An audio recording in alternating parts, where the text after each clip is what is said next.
Good morning. This is RK Kliebenstein, and welcome to Data-Driven Self-Storage Decisions in Development and Acquisitions. I'll give you just a moment to get everyone logged in. I want to welcome you to the webinar. Thank you so much for your participation, and let you know that you can field questions during the webinar. I believe there's a space in the Zoom presentation for you to do that. At the end of the webinar, I will go through and prompt for those questions and hopefully answer any questions that you may have. So as kind of a preference for today, just to give you an outline here, we're going to focus today mainly on development. Even though the decision-making process is equally important for acquisitions as it is for development, today we're going to focus strictly on development. Within development, there may be two ways that you are using data to develop self-storage. One may be a top-down decision where you are starting with a canvas that's blank.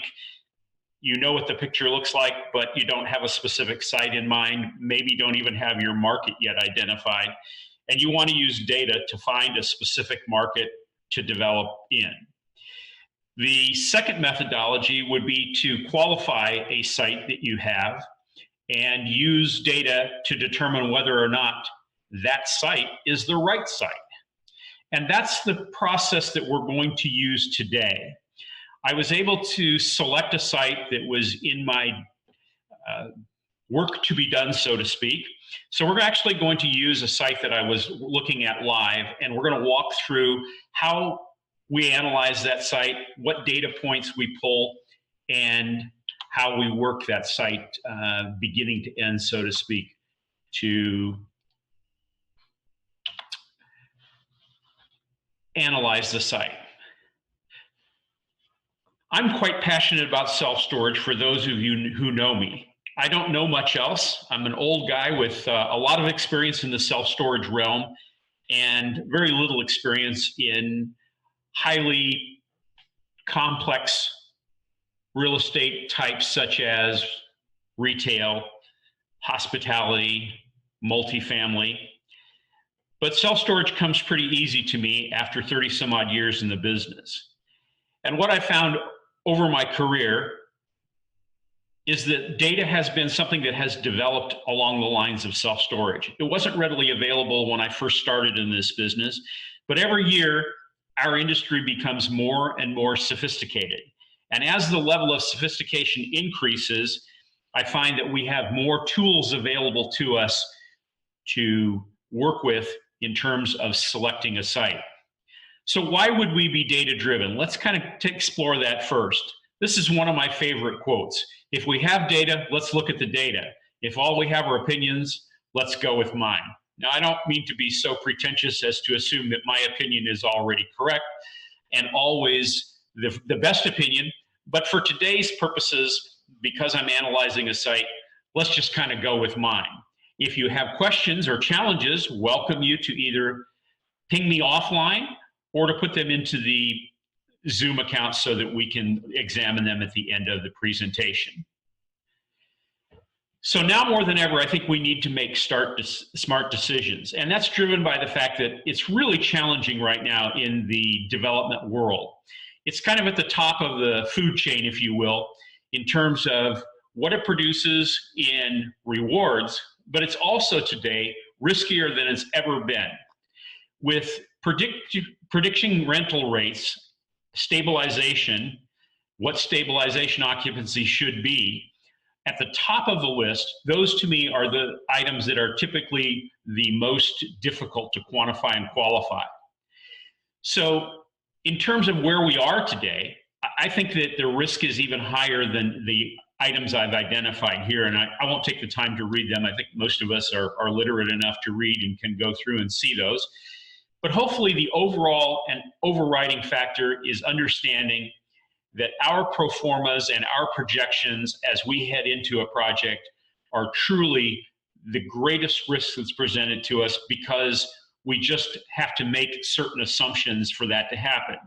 So all I would ask is as we move forward, we make the best educated assumptions and decisions, that we use data whenever possible to drive our decisions.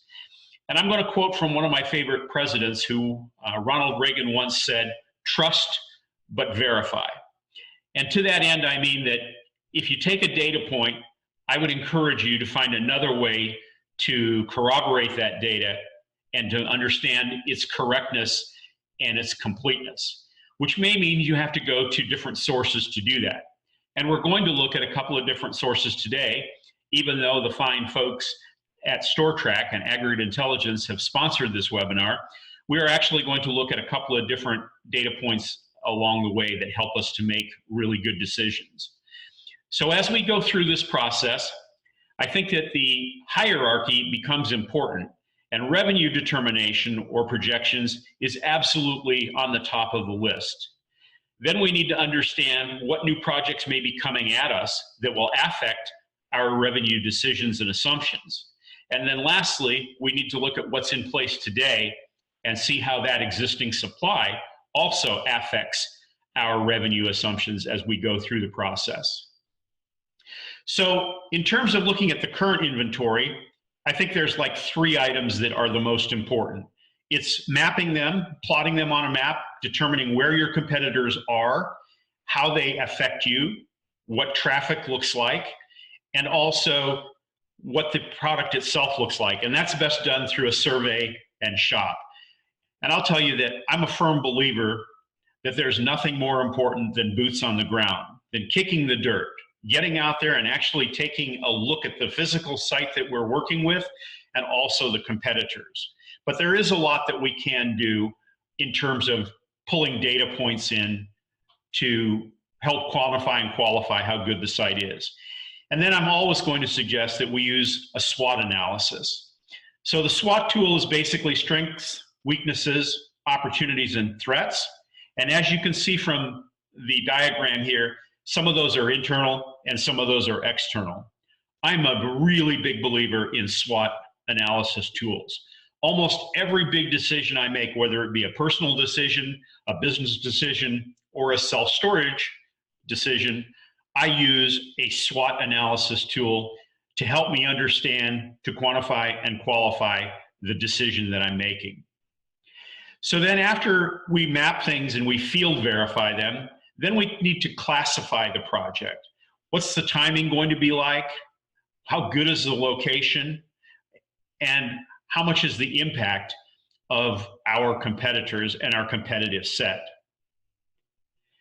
So in terms of revenues, at the top of the list, we're looking for figuring out what the stabilized occupancy is, and most important than anything else, what our economic occupancy is relative to the rental rates that we suggest. What's the difference between the economic and the physical occupancy, and how long is it going to take us to get there?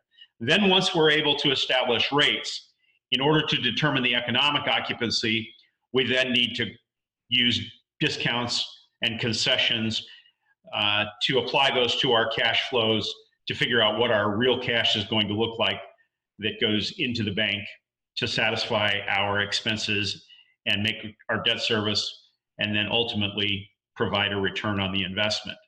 So as we look at those revenues, I wanted to bring up the first site that I have in mind. So this is my pro forma site. It's that little vacant piece of land on the right there. This is an interesting, again, it's a real project, a live project.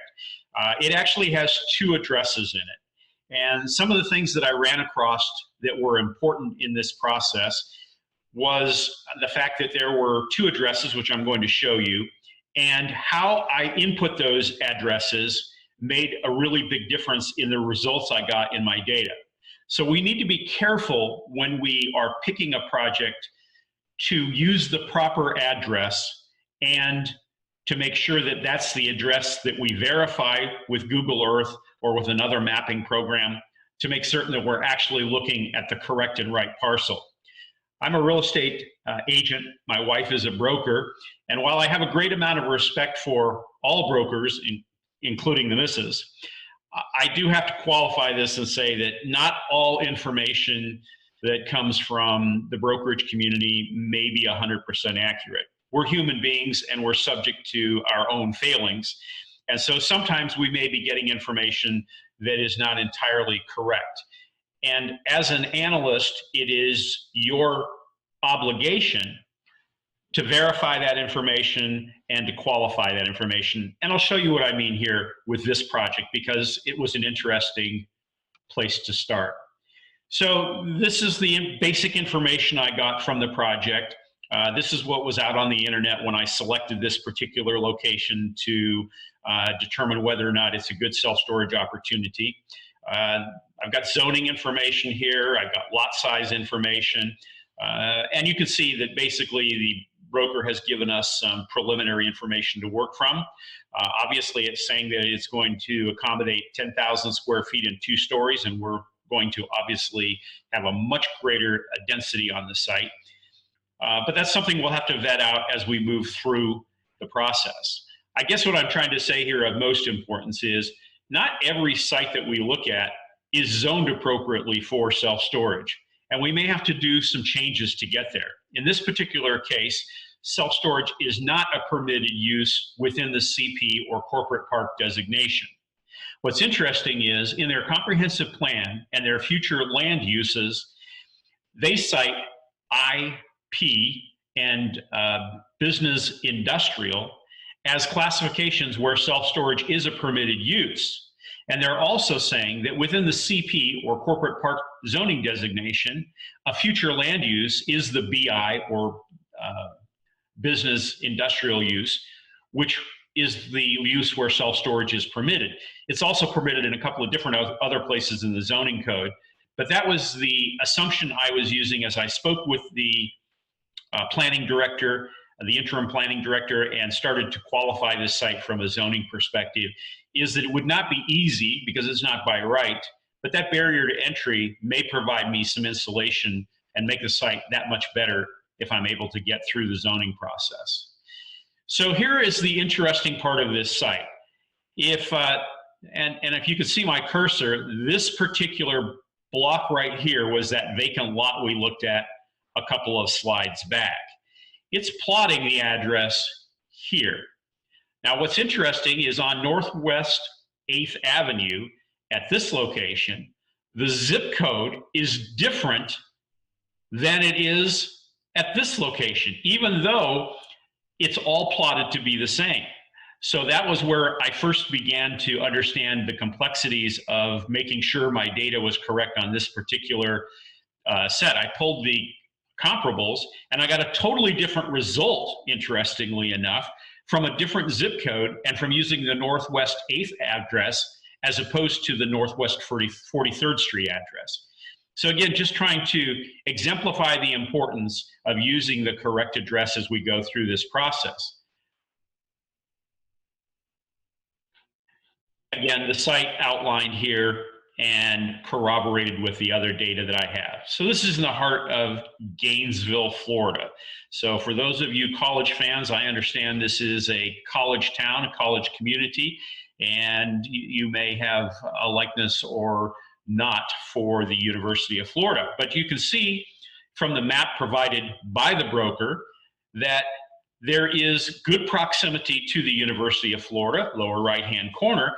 But one of the things that really interested me about this site was its proximity to the Oaks Mall, just to the west of this site.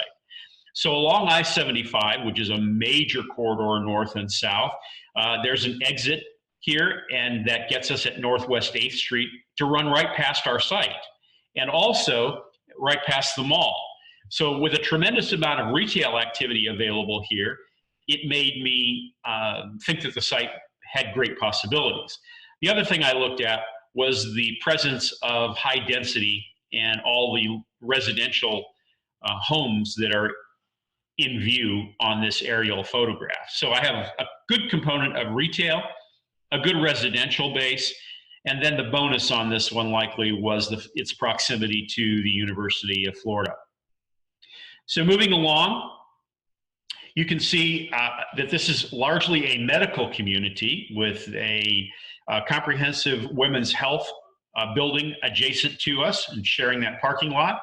And then also a cataract specialist to the north of us, and then a doctor and dental office just also to the north of us. So there were some site plans. What's interesting here is that the broker has given us 5-mile radius information, which I don't find particularly useful in my self-storage analysis. I'm a guy who says you have to eat and breathe typically out of your 1-mile radius, and your project is enhanced by your ability to draw into the 3-mile radius.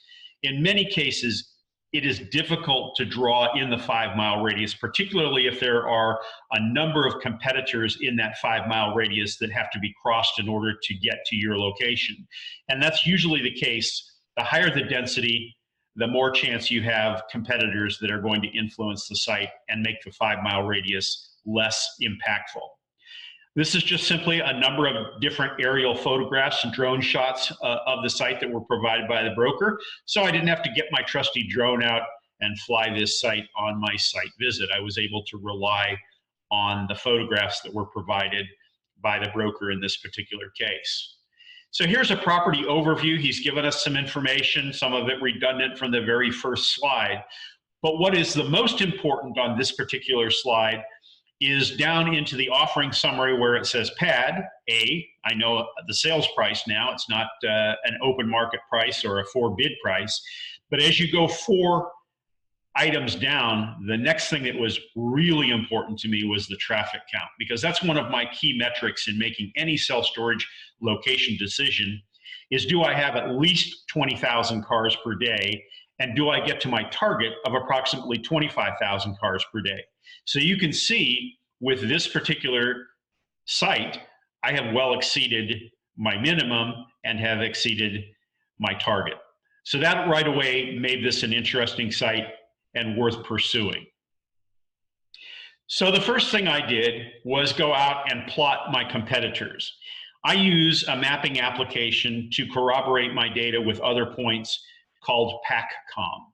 And PACCOM gives you the opportunity to create a map like this. It allows you to export the competitors into an Excel file. They can then be sorted by distance. I then do a screen capture, put my competitors on the screen, and then use pushpin labels to identify where those competitors are relative to myself. So what's interesting is there are no competitors in 1 mile. We're going out to 1.5 miles to get to our first competitor. And 3 of those 4 competitors are beyond the 2 mile. In PACCOM, you can also elect 2 options. One option is for demographic information, which we're going to see in a moment. And the other one is, if you'll notice here, that you're able to show housing data.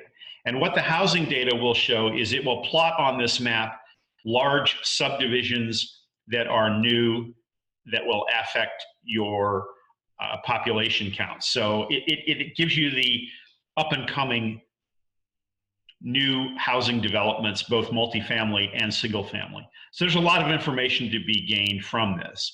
So one of the things I'm looking at is, what is my target market? And it would appear that my target market is really north of this site and east of this site, because my competitors are furthest away to those directions. West of this site, I have a large competitor, and then a cluster of competitors to the south of the site.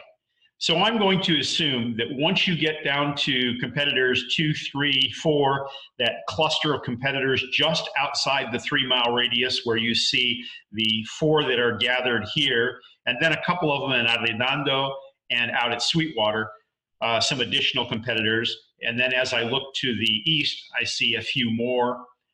But what I'm really, really enthused about is the fact I only have 1 competitor to my west, and most notably, it's on the other side of the major road, which even makes it more interesting in my opinion. So looking at that, and then also understanding that I have no competitors basically to the north in a 3-mile. And as I look at the other push pins that are out there, assume that most of those competitors that are out there are greater than 4 miles and maybe even closer to 5 miles. So I'm getting a pretty good comfort level. As I look at the competitor set, not recognizing until I get down to number 4, the first institutionally owned property.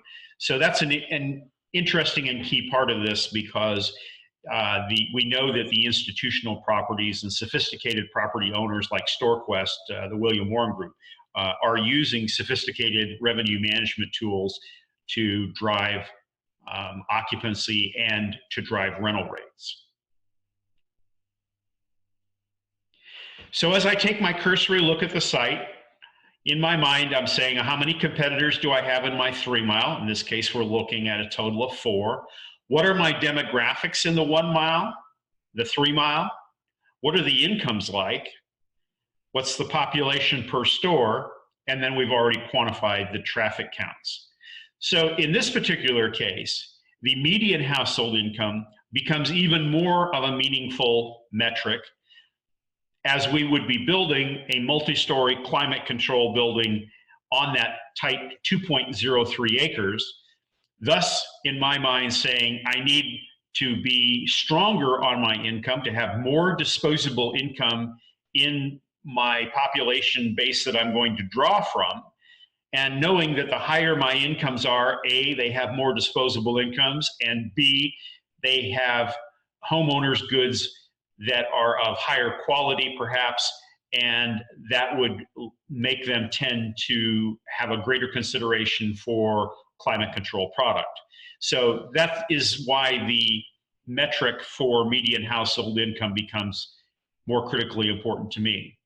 So I went out to PATCOM and I said, okay, let's go ahead and enter the address and let's pull the demographics. Now you'll note, because of what happened earlier in my search, that I'm using the 4411 Northwest 8th Avenue address as we move forward. And I'm consistently using that with all of the information and the data points that I pulled. And again, it was because when I pulled the information from the street address that was provided by the broker, I got a different return of data. And I didn't think that data, by looking at it, was as accurate as the data that I got from the 4411 Northwest 8th Avenue address. So looking at this and remembering again, I was most interested in the 1 mile population, the 3 mile population, and the 3 mile median household income. So as I look at the data that's returned from PATCOM, my eyes are immediately drawn to the 2017 population. I would prefer to have had 2019 data, but it wasn't available, and so I'm going to use what was made available to me in this early point of analysis. When I am comfortable that this is the site I'm actually going to pursue, I will likely then go and pull yet another data source that will give me more up-to-date information. So for example, I might use Alteryx, or I might use Esri, or some other data source that will provide me with demographic information. My metric for 1 mile population, and we're going to focus now on the 2017 population number. My metric for population in the 1 mile is 10,000. So this property does not meet my minimum metric. My population count in the 5 mile radius, I'm looking for 50,000. In this case, I well exceed that 50,000 population target, the metric, at 83,230. So that gives me a great deal of confidence in my site, knowing that I have a bigger population to draw from. I am a little bit challenged in this site by trying to understand why there was a negative population growth in the 1 mile radius. And at 0.9%, that actually, prior to this, would have given me maybe enough information to understand that I'm getting closer to my 10. Now, what's interesting about this is it said that the annual rate of growth was a negative 8%, but the population actually grew from 2010 to 2017, which says that maybe something happened back from 2000 to 2010, but that has reversed itself, and we are now able from 2010 to 2017 to see population growth in that 1 mile radius. So even though I don't meet my minimum of 10,000, and even though I had a negative population growth from 2000 to 2010, the now positive trend gives me much more confidence about this site. And then overriding that is the fact that I have almost half again as much as I need in my population, or over half again as much as I need in my population metric in the 3 mile. Then also looking that there was very strong growth metrics in the 2 mile, 3 mile, and 5 mile. Then I drop down, and the next item that's the most important to me is my median household income. So my target for median household income is basically 50,000 in the 3 mile. I'm at 49,902, so I'm pretty darn close, $88 off of my 50,000 metric in the 3 mile. But what really comforts me about this site is that I well exceed it in the 1 mile population at 61,062. So those things give me a lot more confidence in my site and help me to get a comfort zone with the site. So now I go to my StorTrack database, and this is an application in StorTrack which some of you may have already subscribed to, called MVP. MVP has been released in its beta format right now, and is being developed to a fully robust product with enhancements coming out even as late as yesterday, when the map that is used for plotting our locations was moved from a street map to a satellite view map, and given the option of going to map or satellite. So that was an enhancement that literally hit the data yesterday. There are some other ones that we'll discuss coming up, some enhancements coming up that are also going to continue to make this product my product of choice when it comes to pulling data. So as I look at this, I moved my slide bar down from the default of 5 miles to 3 miles.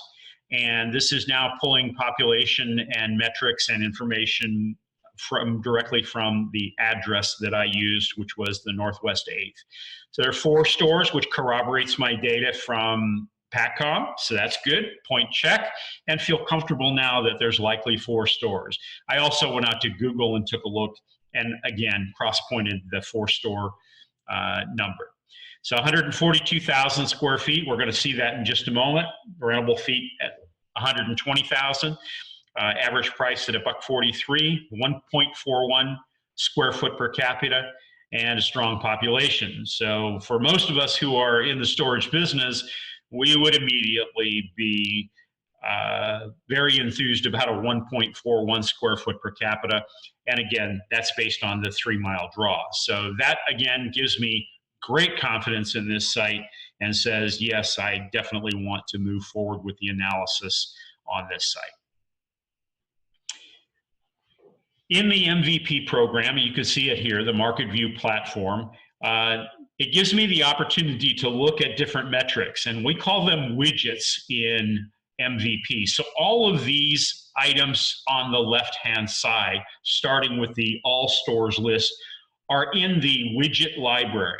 So to the right, the big area on my screen, it's referred to in MVP as the palette. And the widgets on the left, I can click on those widgets and they automatically then appear and give me the opportunity to put them on my palette so that I can compare different data points, I can look at different metrics, and I begin to build a profile for this site. So as I look at the 4 competitors in this market, you can see from the palette that I'm given total square feet, net rentable square feet, ownership information, opening dates, and price volatility. You always want to corroborate the data that you find in any set that's given back to you. In this particular case, I needed to update data from StoreQuest and that was the only one that I think I found any issue that I needed to work with, other than there was not an image for interstate mini storage, and I didn't have an opening date or footage information on the interstate property. So I know that I'm now going to have to get that information out from my field visit or from another data source. So here is what the executive summary looks like. You can see the check mark on the left-hand side in the widgets, and this just gives me a great overview. So there are different factors within the executive summary that I'm going to be able to look at. It allows me to compare my site with the national and averages and totals, and also some other more specific ones like the Florida state total and averages. What I was looking for in new developments, which is the first one that I clicked on, is are there any known new developments coming out of the ground here that are going to affect this site, either most recently opened or that are in process or in development now? And this indicates to us that there are none in the past 12 months and that there are none known to be on the drawing board, so to speak. So looking at that, I also wanted to look at the promotions, and I can see that in the data that's pulled by StorTrack, they have found that there is an increase in the use of promotions and an intensity score. And I like that intensity score because it helps me to measure this against other projects as well. Next on it, I was going to look at the price trends because I'm more information driven when I'm able to understand what's happening to my pricing and the trends over the historical period of time. And using the most recent 12 months as a benchmark here allows me to understand that pricing is trending up in this particular case, whereas the national price trending in MSAs is down and the state is also down, likely to be influenced by the amount of new development that is occurring in our industry right now. So next is current supply of the market. This was the square foot per capita based on those net rentable square footages, and it gives me the juxtaposition to the state averages and the national averages. So it was interesting also that none of the inventory is completely offline, whereas other inventory may be highly occupied and has been taken out of the inventory. So basically, if it doesn't appear online, it's shown as inventory that would be offline. And then this is a unit availability by, or inventory available by unit type. So this is an interesting graph. And what I'm showing you here is, you'll note the box that is outlined.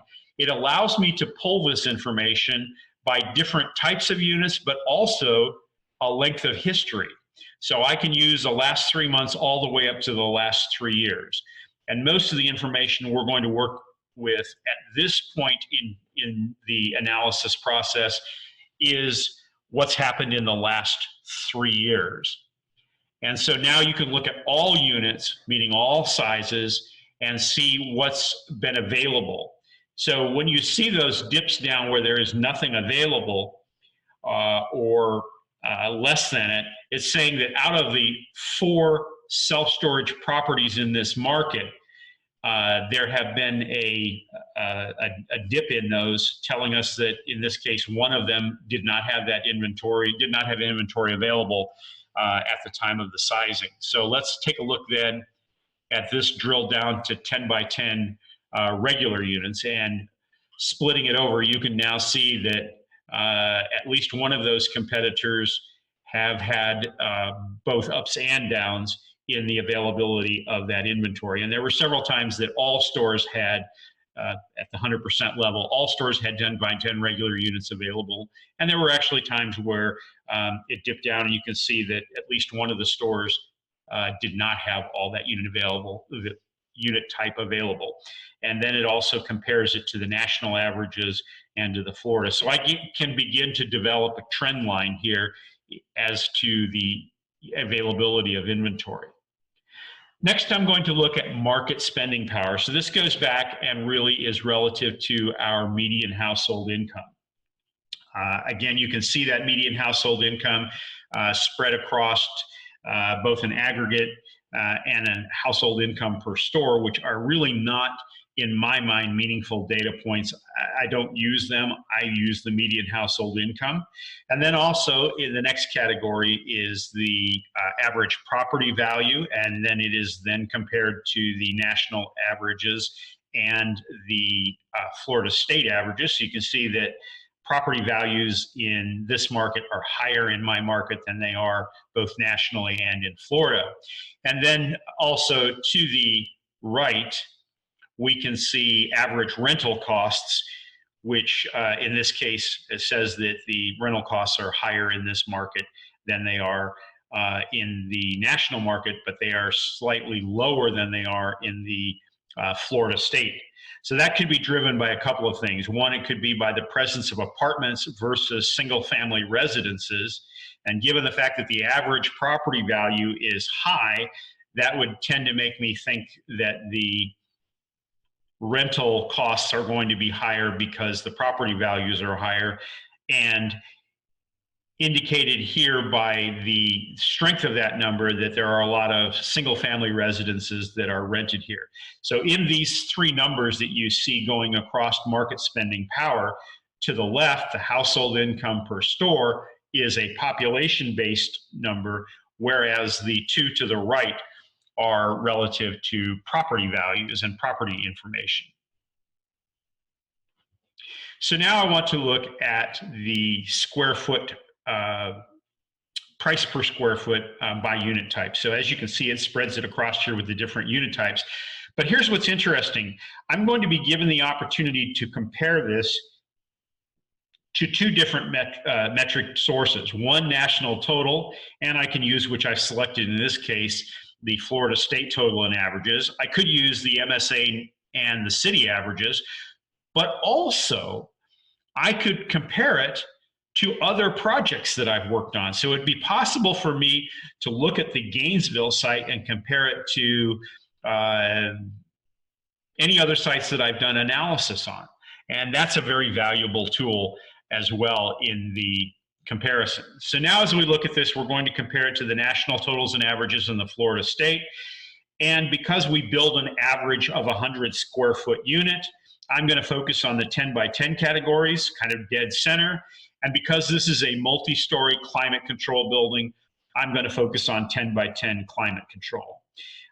Knowing what it costs to build and what my average is that I need for rental rates, that allows me to see whether or not this meets the high-level sniff test, if you will, and I believe that it does in my case. So it gives me, again, a green flag rather than a red flag. Also comforting is that my 10 by 10 rate in climate control is higher in the subject property than it is in the national and in the state average. Now I'm going to look at my price per square foot on a historical basis.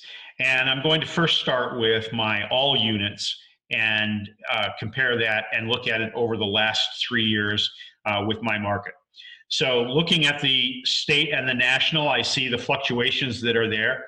I also can see that there may be some data points that are interesting here with some spikes and some valleys, and would probably look more for trending here than anything else. But what I like to see here is the fact that I have not had a downward trend line in my price per square foot in the subject property, which is that gray line at the bottom.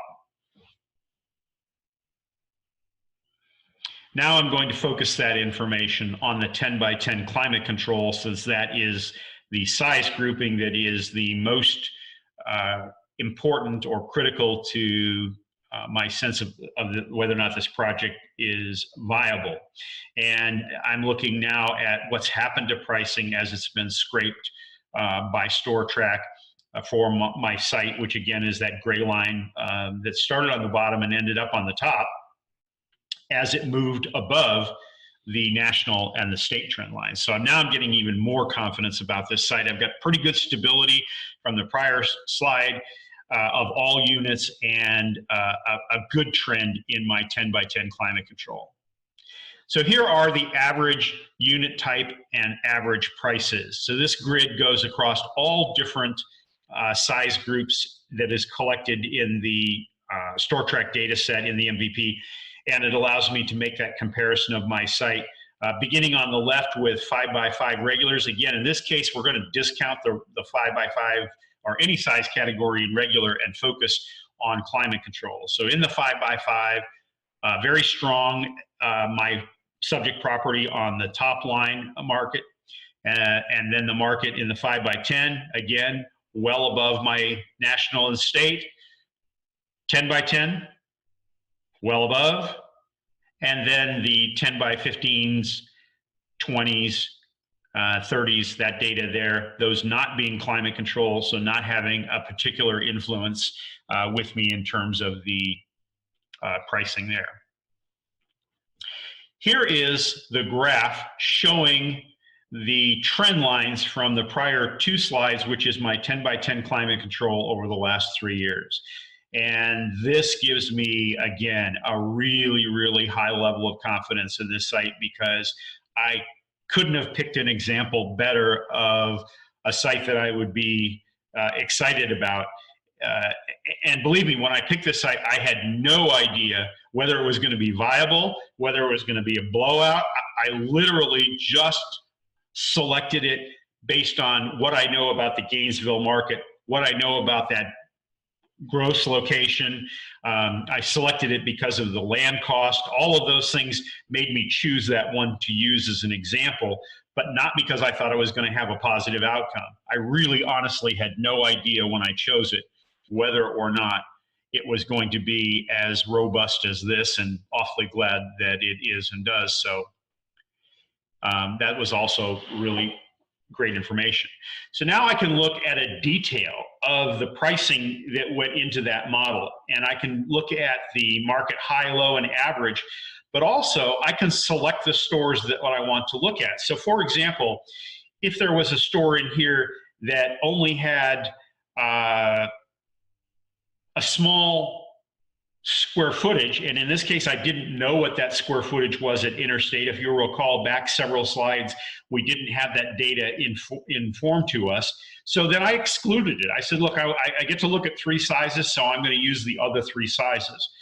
If in fact there were 15 or 20 competitors in the store set, I probably would pick those that were A, closest, and B, most likely to be influential competitors to my subject property. So again, looking at my data here and really liking what I see, encouraged by the StoreQuest data, because we know that they are an institutional owner and they are driving rents. So as I look through this, I begin to understand where my rates are. And the only thing that I see that's cautionary here that I'm going to need to become aware of is why there was a drop in the rates for all units at StorQuest. On the far right-hand side, you can see at the end, it's come down back to the averages with the other stores in the market. So it looks like they were testing rents very heavily as they were going into the July season there that's measured here. So love this information, and again, giving me a lot of confidence about my site. That's what it looks like without the overlay of the selection process.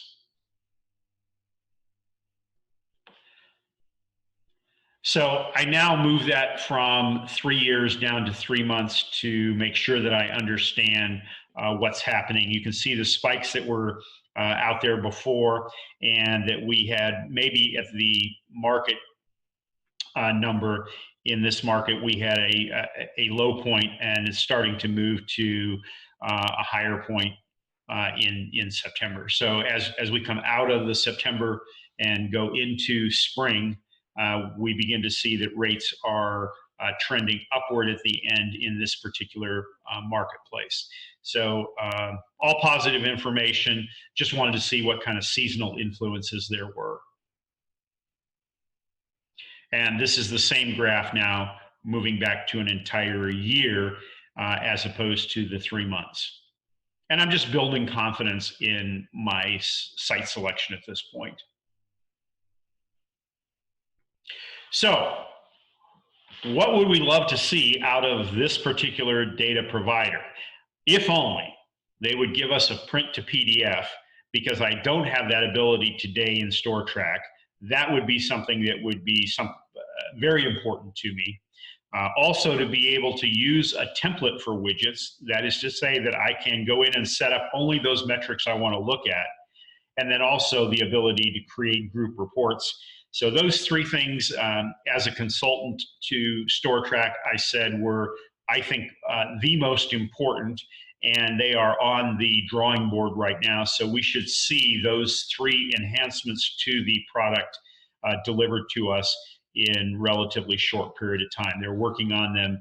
They were able to get to the mapping program last night and convert that from a map to the satellite option. So the next thing I'm going to do is I'm going to get out my phone and start dialing for dollars, so to speak. I'm going to go look at what my current point in time pricing is like. So that's my next data point that I'm going to go pull. And that means that I will start with my 4 competitors and start looking specifically at them for their current pricing today. I'm going to look at my map and understand where they are. This is obviously a globe, but the mapping part of it is also very, very important to me. So that's going to be one of the next steps. So I just wanted you to look at a diagram of kind of how this shakes out at the end of the day. So I'm looking at the overall characteristics of the site, that kind of very high 30,000 square foot view. Now we drop down to a 15,000 square foot view, and we're looking at a focus on the market, and then below that, the details of that market, and then also the site and the details on that site. And this helps me to really understand the viability and feasibility of my site. So now I'm going to see if we have any questions in the queue. These are my contact points. You're welcome to reach out to me. I'm available typically by phone. That's my cell number. So if I'm in the air traveling, I can't take a call, but I'm usually pretty good about responding to either voicemails and or emails. And there is my email address should you have any questions about kind of what we ran through today. Or I'm more than happy to have you challenge me. So if you have a particular challenge you'd like to start with, that would be fine as well. So let's see if we have some questions, and it appears that we do have a couple of questions. First is, please, Dave is the most active here. Thank you, Dave, for a couple of good questions. It is spelled PAC-COMM. If you send me an email, I will be happy to send you a link to PACCOM so that you can contact them direct for that mapping application. And then Dave says, isn't it likely that inventory available volatility for the site might be affected by the presence in the market of a large university? And that's true. That's something that we need to dig into. But in this particular case, when I got into the weeds and the details of this site, and I looked at the average ages of the site in the population base, it didn't return back to me a highly large university influence in the 1 mile radius. But it's a good point, Dave. You're absolutely correct. The availability could be volatile, and that could have been part of it. Michael, thank you for weighing in here. Please send your email address again, and he's given me a reach out to him, so I will just give it to you here. It's rk@askrk.com. That's rk@askrk.com. I'm going to close the question and answer, and I want to go back to something that I thought was really interesting when I started looking at these inventories. So let me go back up to unit availability, or inventory available by unit type history. I want to take a quick moment to give you my future vision and why I am passionate about data and self-storage.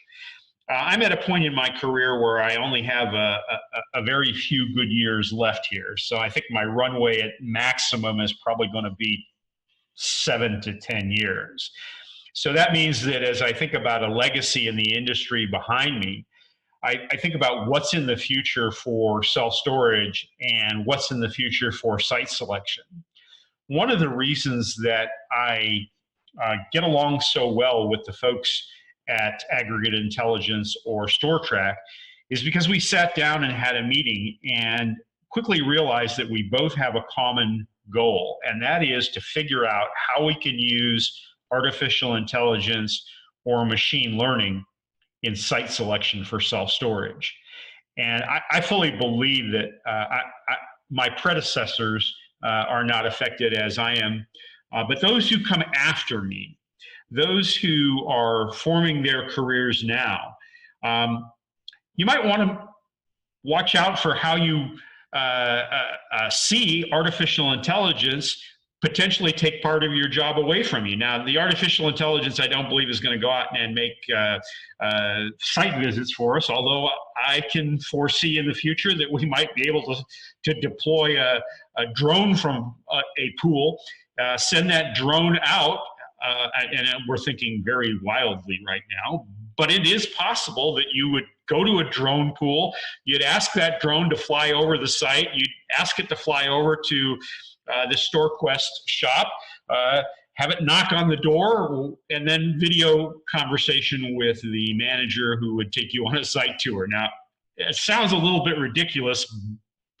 but I got to tell you that a lot of things we do today were seemingly ridiculous 10 or 15 years ago. I mean, look what we do with just our telephones today that we never even imagined were possible years ago. But I firmly believe that we are working in today's world on the availability of being able to do site selection through machine learning or artificial intelligence. And the reason I bring that up is because the unit availability, when you determine and can drill down to the different size categories of a 10 by 10 regular, you could theoretically capture each one of those, look at them, and almost be able to predict your unit mix based on the availability in the inventory. So think about it. Those units that kept dropping down saying that they were not available were those that were in the highest demand because they dropped off the scraping of rates, and tells us that maybe that size category consistently in this market, because it dropped off more than once, twice, 3, 4, 5 times, might be a category that we would want to build more of.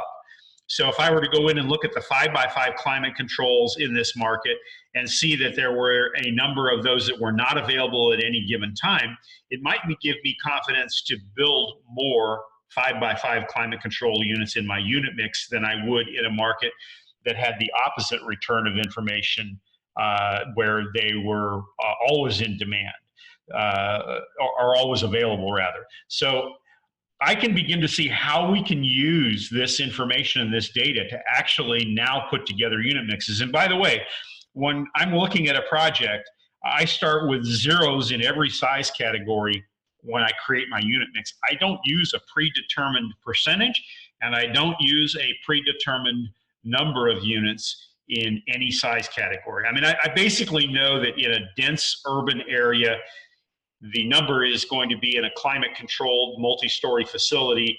It's going to be delta something to 100 square feet, but would also know that in a suburban location with an all single-story project with a predominance of drive-up, that average size unit might move from that 100 in the climate-controlled dense urban to 120 in the suburbs with more drive-up ambient space direct access. So in that case, then I might not focus on the 10 by 10 climate control, but I might focus on the 10 by 15 ambient number. So again, looking at that data and interpreting it and understanding it becomes a really, really important part of this process. I'm going to go back one more time before we close because I saw that there was another question that came in. Mike, thank you. No challenge, just a thanks for a great job. At some point, like to understand the source of StorTrack's competitor data and how they systematically keep it up to date. I'm not a data scientist, so I don't have the exact informations, but on a 30,000 square foot level, or on a 30,000 foot high level, the way that StorTrack does this is they crawl the web for rates that are published on the web. And they're looking not only at the climate control, but the ambient rates. They're looking at each size category, and they are also culling the data for concessions and promotions. So what's really interesting is that one of the next levels of data scrape that's going to occur is that there will be an inter-day scrape. So right now they're currently scraping these rates on a daily basis, which means they're picking up anybody who publishes their rates on the internet is basically being picked up in their data set. And in this case, all four of the four participants in the 3 mile radius here, all of them reported rates, so they all got picked up. So in an inter-daily scrape means that they're going to pull those rates, I believe, at 9 in the morning, and then they're going to pull them again at 3 o'clock in the afternoon. And the genesis of that, from talking to the folks at StorTrack, was that there are so many sophisticated revenue managers out there who are changing rates during the day, and the importance of understanding those changes. They're going to begin to scrape twice a day, and eventually that information will make its way into the information you see in these charts. So again, looking to the future and things that will be happening, we can look forward to that. And I see we have one more. So before I close, Michael is asking, in a rural area, looking at a facility where many of the competitors do not publish on the web, many do not have websites, have called but getting conflicting info. So in the very rural areas, yes, it's not going to work as well to use StorTrack for that data. However, you kind of have to start somewhere and you have to end somewhere in terms of data collection. And I would believe that most of us are developing in more major metropolitan areas. And so I think it then becomes very appropriate that the data is scraped and is more available in those areas.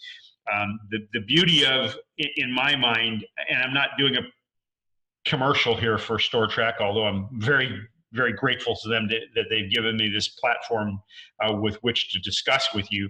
But the fact that they don't select markets and say, we're only going to provide you data from certain markets, they literally just gave us the United States and said, we'll scrape it everywhere and we'll report that data. So you will find that in some cases, StorTrack will have data even from rurals. And Clive wants to know if he could clone me. Clive, you're way, way too generous with that compliment, but I thank you very much for it. Hope that this has been helpful to you, Clive, and hope it's been helpful to all of you who have participated in this. Again, my telephone number is, let me see if I can get us to that screen very quickly so I can put it up there with my email address for you. There you go. Wow, that wasn't very professional, was it? I came right out of my shoes on that one. There we go. So feel free to call me or send me an email if you have questions. And if you'd like to just discuss your project, I'm happy to do that. I'm happy to do a run through with you to just talk about it and give you my opinion, which ever so humbly I'm willing to offer you, and it's worth exactly what you pay for it. I'm just kidding you, but I am willing to discuss projects with you, to pull some data points and look at the information that you've gotten and see if we don't come to basically some of the conclusions being the same. With that said, again, a really big thanks to you for your time today. A really, really big thanks to the folks at StorTrack who have given me this platform with which to talk to you. And I hope to see each of you at an upcoming trade show, or we can talk via phone and or email. So I will be at the San Antonio conference, and I will also be at the ISS Las Vegas conference, and we'll be actually doing presentations, one on best practices at the San Antonio SSA conference, and then also a different topic dealing with leadership at the ISS. So hope to see you there. Feel free to reach out to me, and thank you again for your time today. Thanks again, StorTrack. Have a great day, folks.